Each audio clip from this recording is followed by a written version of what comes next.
नमस्कार। मेरा युद्ध और बाजार का आज का रिव्यू 30 अप्रैल का। तो आज भी एक लाल निशान वाला मार्केट था। निफ्टी कुछ 0.78% डाउन था। Mid cap index 0.98% down, small cap कुछ आधा परसेंट और माइक्रो कैप भी थोड़ा डाउन। मगर एडवांस डिक्लाइन रेशियो 1000 स्टॉक्स ऊपर थे तो 1800 स्टॉक्स नीचे थे। तो एक ब्रॉड बेस सेलिंग था अक्रॉस द मार्केट। कारण क्या था? इसका कारण था एफआईएस की सेलिंग, जो कल तो 2000 करोड़ उन्होंने बेचा, आज 8000 करोड़ से ज्यादा उन्होंने बेचा। डीआईएस ने कल की 2000 करोड़ की खरीदार से आज थोड़ा ज्यादा 3500 करोड़ खरीदा, बस काफी नहीं था। और शायद रिटेल ने भी थोड़ी सेलिंग की है आज। तो इसलिए अब देखें तो कारण ढूंढना पड़ेगा, और कारण में यहाँ पर है क्या है कि दो तीन चीज थे आज। तो एक तो था फेड का रेट हाइक की बात नहीं, हॉकिश होल्ड था। मगर जो मार्केट की एंटिसिपेशन में ही था, मगर क्या है कि उधर बहुत डिसेंट था। नॉर्मली फेड में एक यूनानिमस तरह से डिसीजन होती है, पर इस बार 8 लोगों ने होल्ड डाला और एक ने कट मांगा। मगर 3 लोगों ने कहा कि ना ही आपको कट नहीं देना चाहिए, मगर कट का इंडिकेशन में नहीं देना चाहिए। तो ये थोड़ा मार्केट को थोड़ी हलचल मचाई। तो ओवरऑल इक्विटीज का एक नेगेटिव था आज वर्ल्ड वाइड, तो इंडिया को भी एफआईएस के उसका असर पड़ा। बट उसके अलावा क्या है कि वॉर के बारे में देखिए, ईरान ने कुछ प्रपोजल भेजा तो ट्रंप ने उसको मना कर दिया और बोला कि हम इकोनॉमिक ब्रैकेट को टाइटन कर रहे हैं। और बातचीत ये भी सुन रहे हैं कि वो अपने जनरल्स के साथ अगला वॉर कैसे करें, यानी शिप्स से कुछ मिसाइल लगाकर इनके पावर इंफ्रास्ट्रक्चर एनर्जी पे एक और लगाए करके बातचीत हो रही है। सुना तो मार्केट बहुत डर गया और घबरा गया। उसके कारण भी एफआई का पुल आउट हुआ और तेल के दाम में उसका असर दिखा। तो एकदम 126 तक, 120 पे शुरू हुआ सुबह, 126 तक बढ़कर फिर एंड ऑफ द डे में वापस 109 पे आया। मगर ये 120-26 पे जो डेटा आता है, तो मनी कंट्रोल में कभी मेरे को 126 नहीं दिखा। तो मैं थोड़ी उसमें रिसर्च मैंने किया कि क्या है, ऐसी लफड़ा है, क्योंकि कई पेपर्स ने हेडलाइंस में डाल दिया, मार्केट में डरावट भी पैदा कर दिया और फिर शाम तक तो अंदर आ गई। तो क्या है कि ये ना जो रेट्स कोट होते हैं वो कई डिफरेंट डेट्स के होते हैं। यानी कि आज अगर आप जाके तेल का बुक करें स्पॉट, वो तो अलग है, वो मार्केट में कहीं कोट नहीं होता है, क्योंकि उसमें ट्रांसपोर्टेशन कॉस्ट ये वो फलाना मिलकर होता है। मगर जो भी अभी मनी कंट्रोल में जो डेटा है वो जून का डिलीवरी का आज बता रहे हैं फ्यूचर प्राइस। तो जो अभी 109 दिख रहा है वो है जून की डिलीवरी। तो क्या है कि फिर हमें देखना चाहिए कि ट्रेजेक्टरी मार्केट क्या बता रही है। तो जुलाई का भी 109 दिख रहा है, अगस्त का आपको 102 पे गिर रहा है और सितंबर का आपको 92 पे गिर रहा है।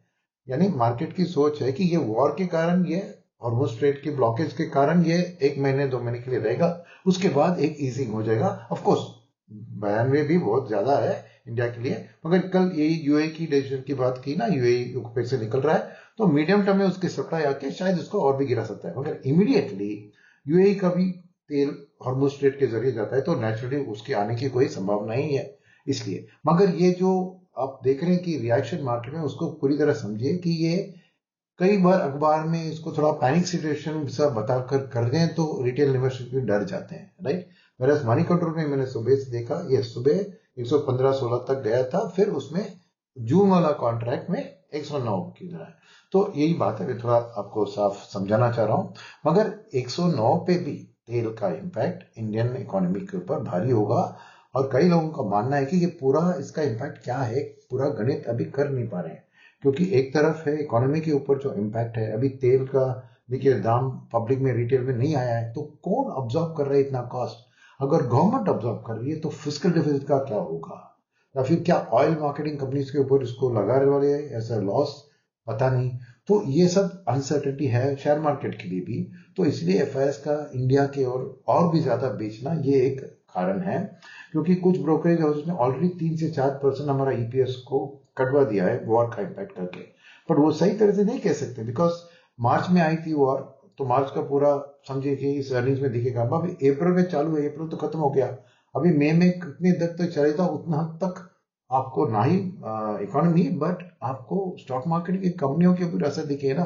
तो किस कॉन्फिडेंस से हम फ्यूचर अर्निंग्स की गणित कर सकते हैं? तो वो अनसर्टेनिटी मार्केट में अभी रहेगी जब तक वॉर खत्म नहीं होता है, याद रखिए। या फिर वॉर का एक क्लैरिटी, जैसे लास्ट वीक एक सीज फायर कुछ अनाउंस हुआ था तो इमीडिएटली हमारे रिटेल बंदों ने भी जाके भयंकर खरीदारी की तो मार्केट को थोड़ा सपोर्ट दे दिया, मगर वो पूरा अभी बेस निकला, देखिए बाकी वापस मार्केट डाउन ट्रेंड में चला गया। तो इसलिए अब ये इस तरह की करना मैं नहीं सजेस्ट करूंगा कि जाके लमसम में जाके कोई भी स्टॉक या सेक्टर, क्योंकि अर्निंग्स आ रहे हैं, जिसकी अर्निंग्स अच्छी है नेचुरली उसके स्टॉक बढ़ रहे हैं और उसके सेक्टर के स्टॉक भी बढ़ रहे हैं, बट अगले दिन ही उसी सेक्टर में कई और कंपनी की स्टॉक परफॉर्मेंस ईपीएस का गलत आता है तो इमीडिएटली वो करेक्शन भी हो जाता है।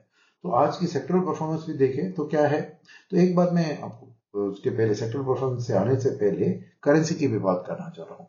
तो क्या है कि ये फेड रेट का जो हॉकिश होल्ड है उसके कारण नेचुरली डॉलर में को थोड़ी स्ट्रेंथनिंग दिखेगी।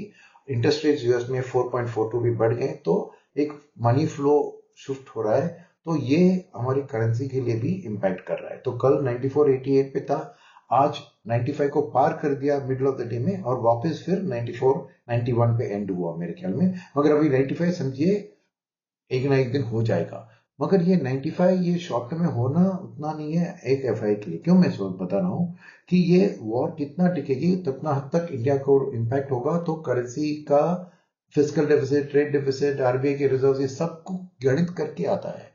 तो आज के दिन में अगर फॉरवर्ड मार्केट में जाके क्या प्रीमियम देना पड़ रहा है अगर आपको लॉक करना है एक साल के बाद डॉलर के लिए, जैसे बहुत कुछ एफआईएस करते हैं क्योंकि उनको रिस्क नहीं लेना है कि रुपये का, तो वो आज बता रहा है कि प्रीमियम पॉइंट्स जो है 342 पॉइंट्स है। तो 94, 91 से 340 जुड़ेंगे तो 9830 दिख रहा है। तो ये 9830 का 340 जो डिफरेंस है उसको 94 से डिवाइड करेंगे तो 3.6% उनका कॉस्ट पड़ता है अगर वो अपना पोर्टफोलियो को हेज करना चाह रहे हैं। तो समझिए कि इंडियन मार्केट से कुछ भी रिटर्न बना एफआई के लिए एक साल में, उसमें से आपको 3.5% कटवाना होगा, उसका नेट रिटर्न ही उसको डॉलर में मिलेगा। तो इसीलिए वो आज सोच समझ के ही पैसा निकाल रहे हैं या अभी डालना भी सोच रहे हैं, समझ लिया आपने। क्योंकि एक साल का अभी करेंसी मार्केट क्या कह रहा है कि आपको 3.5 से ज्यादा % की करेंसी की और वीकनिंग आज के दिन में अगर आप लॉक करना चाहते हो। कल देखिए वॉर खत्म हो गया, एफआईएस वापस आ गए तो रुपी स्ट्रेंथन में हो सकता है, वो बात हालांकि वो स्पॉट रुपी है, बट फॉरवर्ड मार्केट में आज के दिन में एक साल के बाद 98.3 रुपी का वैल्यू दिख रहा है। तो इसीलिए आज की एक्शन में पूरे सेक्टर्स नेगेटिव में थे, खाली 2 सेक्टर पॉजिटिव में थे और नेचुरली इस करेंसी की आउटलुक के कारण वो थे एक्सपोर्ट ओरिएंटेड सेक्टर जो है आईटी और फार्मा, राइट। तो ये समझा, बाकी सब नेगेटिव। और किसकी पिटाई हुई? मेटल्स की पिटाई हुई, कंज्यूमर ड्यूरेबल्स की पिटाई हुई, रियल्टी की पिटाई हुई, पीएसयू बैंक्स की पिटाई हुई और बैंक इंडेक्स भी करीबन 1% डाउन था। क्यों?